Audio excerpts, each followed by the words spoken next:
बॉलीवुड के अनगिनत सितारों ने रंगमंच की दुनिया से अपना सफर शुरू किया है। पर यहाँ वो लोग भी हैं जिनके रास्ते रेडियो जगत से निकलते थे। अपने जबरदस्त आवाज से लाखों दर्शकगण को दीवाना बनाने के बाद इन कलाकारों ने अभिनय जगत में अपनी छाप छोड़ी थी। आज मैं आपको उस कलाकार से रूबरू करवाने वाली हूँ जिन्होंने अपने जिंदगी की सेकेंड इनिंग फिल्मों में काम करते हुए शुरू की थी। रियल लाइफ के फैमिली मैन पर रियल लाइफ के महान खलनायक। हाँ, कुछ फिल्में थी जिनमें इन्होंने भले इंसान की भूमिका निभाई थी। वो कलाकार और कोई नहीं, खुद ओम शिवपुरी हैं। मैं हूं आपकी अनामिका और स्वागत है आपका अपने चैनल में जिसे कहते हैं biography and real life story. दोस्तों, अक्सर हम किसी कलाकार के जीवन साथी की जानकारी वीडियो के अंत में देते हैं, पर ओम शिवपुरी ऐसे इंसान हैं जिनकी कहानी उनके पत्नी सुधा के साथ शुरू होती है। ओम राज नारायण शिवपुरी जी का जन्म 14 जुलाई 1938 में कश्मीर में हुआ था। पिता राज नारायण और माता राज नारायणी के वो 8 में से 5वीं संतान थे। कश्मीर में इनका परिवार संपन्न था, पर उनके परिवार को जोधपुर बसना पड़ा। यहाँ आकर ओम शिवपुरी के पिताजी जोधपुर के एक महाराजा के साथ काम करने लगे। ओम जी की सबसे बड़ी बहन जयपुर के महारानी कॉलेज में प्रोफेसर हुआ करती थी। पिता के मृत्यु के बाद उनका पूरा परिवार जोधपुर से जयपुर शिफ्ट हो गया और यहीं से ओम जी का ग्रेजुएशन हुआ। ग्रेजुएशन के दौरान वो एक स्कूल में पार्ट टाइम जॉब भी करते थे। ग्रेजुएशन के बाद उन्होंने LLB की पढ़ाई शुरू की, पर शरारती आदतों के कारण इन्हें कॉलेज से बाहर निकाल दिया गया। पर पूरे पढ़ाई के दौरान ओम जी का झुकाव स्टेज शो की ओर होता था। एक इंटरव्यू में ओम जी की पत्नी सुधा जी बताती हैं कि स्टेज शो के दौरान ओम जी ने स्त्री की भूमिका इस कदर निभाई थी कि दर्शकों को लगा कि ये सच में लड़की है। पिता के मृत्यु के बाद ओम जी ने काम करना शुरू कर दिया था। स्कूल में नौकरी करने के बाद ये जयपुर के ऑल इंडिया रेडियो में बतौर एंकर काम करने लगे और बड़े ही कम समय में इनकी आवाज़ घर घर में गूंजने लगी। पर जयपुर के रेडियो केंद्र में इनसे भी पहले एक लड़की बड़ी फेमस हुआ करती थी। उनका नाम था सुधा शर्मा। उस जमाने में दूसरे लड़के इनके साथ काम करने की इच्छा रखते थे, पर सुधा लड़कों से दूर रहती थी। आपको यहाँ बता दूं कि ओम शिवपुरी अपने जवानी के दिनों में बड़े हैंडसम हुआ करते थे। इस कारण से दूसरी महिला एंकर ओम जी के आसपास भटकती रहती थी और सुधा दूर रहकर ये सब देखा करती थी। एक दिन ओम जी ने देखा कि सुधा उदास बैठी है। वो तुरंत सुधा के पास गए और बात करने लगे। ये देख सुधा का गुस्सा फूटा और वो उन पर चिल्लाने लगी। कुछ पल के बाद मामला ठंडा हुआ और ओम जी को पता चला कि घर की खराब परिस्थिति के कारण सुधा अपना ग्रेजुएशन पूरा नहीं कर पा रही हैं। इस वजह से ओम जी ने उन्हें पढ़ाई में मदद की और धीरे धीरे उनकी दोस्ती प्यार में बदल गई।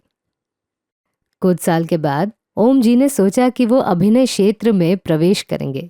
दर्जदार काम मिलाने के लिए उन्हें NSD में एडमिशन लेना पड़ा, पर साथ ही उन्हें ये डर था कि जयपुर से बाहर निकलने के बाद उनके गैर हाजिरी में सुधा की माँ सुधा की शादी किसी और इंसान से करवा देगी। इस वजह से दिल्ली जाने से पहले ओम जी ने सुधा को नसीहत दी कि चाहे 2 या 4 साल बीत जाए, वो ज़रूर लौट के आएंगे और सुधा से शादी करेंगे। कुछ दिन के बाद ओम जी के दिन बेचैनी में बीतने लगे।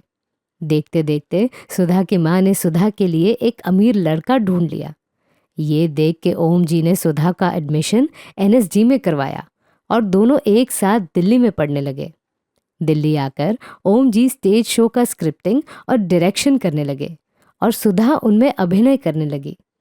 NSD में पढ़ते हुए इन दोनों ने सफलतापूर्वक देशांतर नाम की स्टेज थिएटर कंपनी बनाई, जो उस दौरान दिल्ली में बहुत लोकप्रिय रहा। पर उससे भी पहले 1968 के साल में ओम जी ने सुधा की माँ से अनुमति लेकर सुधा से शादी कर ली।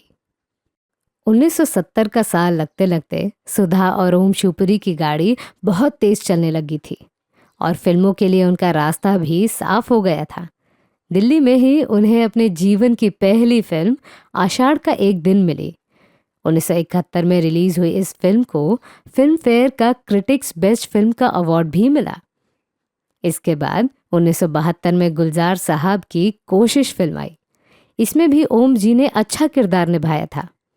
इसके बाद ओम जी सुधा को लेकर मुंबई आए। मुंबई आने के बाद उनके पहले फिल्म ने कमाल कर दिखाया। ऋषिकेश मुखर्जी साहब की 1973 में रिलीज हुई नमक हराम फिल्म ने बॉक्स ऑफिस के रिकॉर्ड तोड़ दिए। इस फिल्म में ओम जी का किरदार अहम था। आगे चलकर उन्होंने राजेश खन्ना के साथ 31 फिल्मों में काम किया। आपको यहाँ बता दूं कि जब नमक हराम की शूटिंग हो रही थी तब ओम जी मात्र 36 साल के थे, पर उन्होंने 60-70 साल के बूढ़े व्यक्ति का किरदार निभाया था। शक्ति सामंता, ऋषिकेश मुखर्जी और गुलजार की फिल्मों में ओम जी का किरदार हमेशा से तय होता था। धीरे धीरे ओम जी फिल्म जगत के ऐसे शख्स बन गए जिनकी बात फिल्मी गलियारों में हमेशा होने लगी थी। अमिताभ बच्चन की डॉन फिल्म में वर्धन का किरदार कौन भूल सकता है। ओम शिवपुरी ने इस किरदार में जान डाल दी थी। ग्रेट गैम्बलर, आखिरी रास्ता, गिरफ्तार, अंधा कानून, आंधी जैसे लगभग 250 से भी ज्यादा फिल्मों में ओम शिवपुरी जी ने अलग अलग प्रकार के किरदार निभाए। आपको जानकर हैरानी होगी, ये ऐसे कलाकार थे जो एक साथ कई सारे फिल्मों में काम करते थे, पर साथ ही अपनी बीवी सुधा और बेटी रितु को वो ज्यादा से ज्यादा समय देते थे। आपको बता दूं कि 22 जनवरी 1972 में जन्मी उनकी बेटी रितु भी एक प्रसिद्ध अभिनेत्री रह चुकी हैं। 1993 की सुपरहिट आंखें फिल्म में भी वो थी। मैं वीडियो की शुरुआत से सुधा की बात कर रही हूँ। आज के ज़माने में सुधा जी को एकता कपूर की प्रसिद्ध सीरियल क्योंकि सास भी कभी बहू थी की बा के किरदार के लिए याद किया जाता है। सुधा जी एक इंटरव्यू में बताती हैं कि उनके पति ओम जी एक फैमिली मैन थे। अपने बिजी स्केड्यूल में भी वो परिवार का पूरा ख्याल रखते थे। सुधा के लिए सबसे कठिन समय तब आया जब ओम जी का देहांत हुआ। वो बताती हैं कि फूल बने अंगारे फिल्म की शूटिंग चेन्नई में हो रही थी।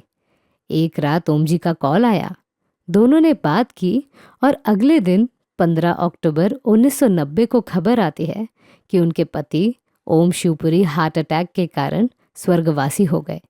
उस दौरान वो 52 साल के थे। तो मैं थी आपकी अनामिका। मेरी सुनाई हुई कहानी आपको कैसी लगी ये हमें कमेंट सेक्शन में ज़रूर बताइएगा और हमारे channel biography and real life stories को सब्सक्राइब करना न भूलें। नमस्कार।